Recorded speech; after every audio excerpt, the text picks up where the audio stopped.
12 katao ang nasugatan sa isang insidente na kinasangkutan ng isang Vikings ride sa bayan ng San Jacinto dito sa lalawigan ng Pangasinan. Ayon ito sa ulat ng San Jacinto Police Station. Nangyari ang insidente noong bisperas ng Pasko, ika-24 ng Disyembre, habang patuloy ang pagdagsa ng mga mamamayan sa isang peryahan sa lugar.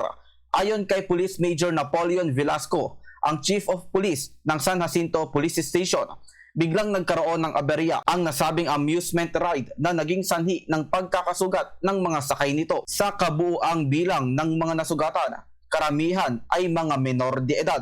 Kabilang din sa 12 sugatan ang ilang mga personnel ng operator ng nasabing ride. Agad rumesponde ang Municipal Disaster Risk Reduction and Management Office, katuwang ang kapulisan at Rural Health Unit ng bayan at agad na siniguro ang lugar upang maiwasan ang karagdagang pinsala bago bigyan ng paunang lunas ang mga nasugatan. Isinailalim ang mga ito sa medical assessment at dinala sa pagamutan para sa karagdagang gamutan at obserbasyon. Samantala, pansamantalang ipinatigil ang operasyon ng Vikings Ride habang isinasagawa ang mas malalim na investigasyon ng pulisya upang matukoy ang sanhi ng insidente at kung nasunod ang mga itinakdang safety standards. Handa naman umano sagutin ng operator ng nasabing amusement ride ang lahat ng gastusin sa pagpapagamot ng mga nasugatan.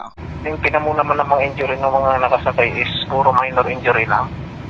And willing naman yung operator nung yung sasakyan na Vikings na i-shoulder lahat ng expenses sa medication ng mga minor injuries ng mga nabiktima. Halo-halo na pero karamihan ng mga sumakay doon is minor, mga bata. 10, meron 7 years old, meron 10 years old. Pero is nakalabas naman silang lahat kasi minor injuries lang naman yung mga pinamo. Para sa Bombo Network News mula rito sa siyudad ng Dagupan, Bombo JB Zarcillian nag-uulat. This is Bombo Radio Philippines, the #1 and most trusted source of news and information. Basta Radyo, Bombo!